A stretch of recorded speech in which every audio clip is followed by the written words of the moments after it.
And we're joined now by Richard Heydarian, Assistant Professor of Political Science at De La Salle University and author of The Pivot State, Philippine Foreign Policy amid the Sino-US rivalry in the Pacific. Thank you so much for your time tonight. Firstly, as we've just heard there, the President Rodrigo Duterte wants to cut ties with the US. In fact, he's announced that tonight at an event in Beijing. What does President Rodrigo want to achieve from this? What does he stand to gain from cutting ties with the US and closer ties with China?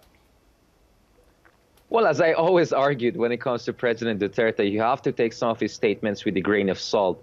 Over the past 2 months, he has threatened to expel American special forces, to end joint exercises with the United States, to end existing security agreement with the United States. But so far, we have not seen a confirmation of any of his biggest threats against the United States.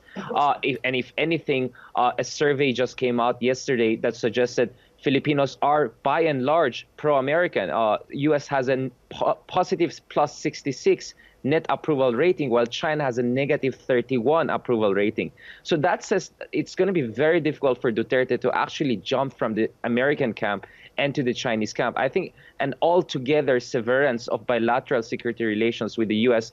is not very much on the horizon. But I won't be surprised, as part of a grand bargain with China, in exchange for Chinese concessions in the South China Sea, not to mention billions of dollars of investments in the Philippine infrastructure, he may be willing to tinker a little bit, or at least a little bit slightly downgrade security relationship with the U.S. in the South China Sea. So I think a grand bargain along those parameters is possible. But I doubt that President Duterte really means what he says. Perhaps he's just trying to please his audience. He's in China after all, and the Chinese have rolled out the red carpet for him and have showered him with praises and a lot of economic carrots. So I think some of his statements are perhaps in that context. And it's not unusual for us to hear that he wants to cut ties with the US because he has railed against the large US military presence in the Philippines and has vowed to bring that to an end as well. Why is this anti-US rhetoric such a huge part of Rodrigo Duterte's plan?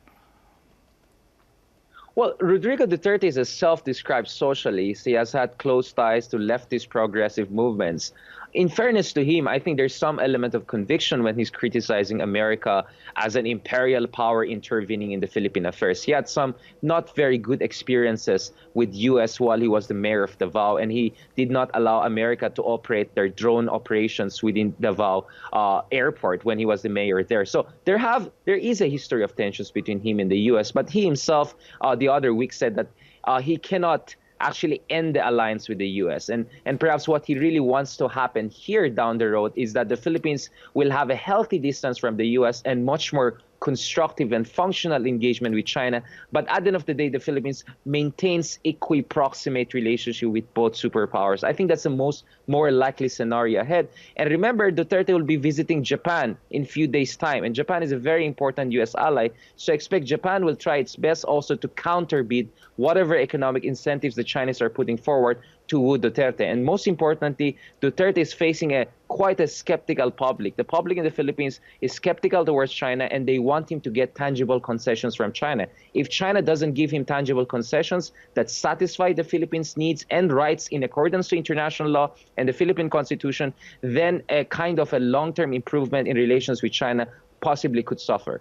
And it looks like that those concessions might already be emerging. As we've heard, China may allow Filipino fishermen to access the disputed Scarborough Shoal in the South China Sea. So that might already be one of the concessions. But in terms of this overall, I guess, rapprochement of relations between China and the Philippines, could this potentially lead to Rodrigo Duterte giving up the Philippines' claim to those disputed islands in the South China Sea? Period. Full stop. Well, I think, first of all, I don't think he's that kind of person. And second, I think President Duterte cannot afford to be that person. He's the president of the Philippines. He's not the king of the Philippines. He may be popular now, but he may not be popular down the road. He has to take into consideration public opinion. He has to take into consideration the Philippine security establishment opinion.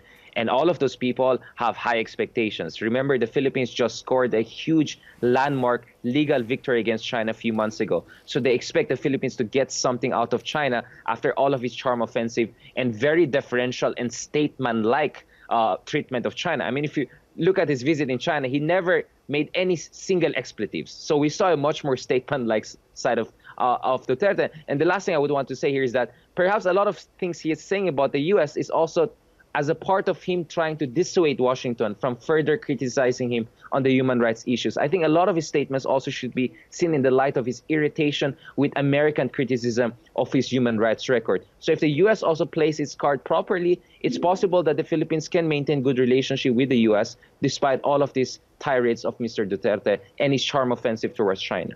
Okay, we will have to leave it there. But Richard Heydarian, thank you so much for your time tonight.